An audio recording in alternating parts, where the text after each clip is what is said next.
నెల్లూరు జిల్లా ఉదయగిరిలోని దుత్తులూరులో తెల్లరాయి అక్రమ తరలింపు జోరుగా సాగుతుంది. తెల్లరాయి అక్రమార్కులు ఆగడాలు మితిమీరిపోతున్నాయి. పర్మిషన్ లేకుండా యథేచ్ఛగా రాష్ట్రాలు దాటిస్తున్నారు అక్రమార్కులు. ఇక పోలీసులు వాహనాల తనిఖీలో భాగంగా దుత్తులూరు సెంటర్లో అక్రమంగా తొలుతున్న తెల్లరాయి లారీని దుత్తులూరు ఎస్ఐ ఆదిలక్ష్మి పట్టుకొని స్టేషన్కి తరలించారు. ఇక ఓవర్లోడ్తో వెళ్తున్న లారీని పట్టుకొని స్టేషన్కు తరలించామని అన్నారు. పర్మిషన్ కాగితాలు పరిశీలించి మైనింగ్ డిపార్ట్మెంట్కి అందజేశామని తెలిపారు ఎస్ఐ ఆదిలక్ష్మి.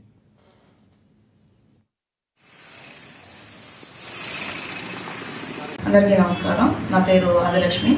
నేను దుత్తులూరు ఎస్ఐగా వర్క్ చేస్తున్నాను. తెల్లవారుజామున ఈ వెహికల్ చెకింగ్లో భాగంగా ఉన్నప్పుడు ఈ ఫినీ క్వాడ్స్ ప్రైవేట్ లిమిటెడ్ సంబంధించిన 2 వెహికల్స్ ఓవర్ టన్నేజ్తో క్వాడ్స్ రవాణా చేస్తున్నవి. వాటి డాక్యుమెంట్స్ అవన్నీ వెరిఫై చేసి ఓవర్ టన్నేజ్ ఉందని ఫర్దర్ యాక్షన్ నిమిత్తం మైన్స్ అండ్ మినరల్స్ డిపార్ట్మెంట్కి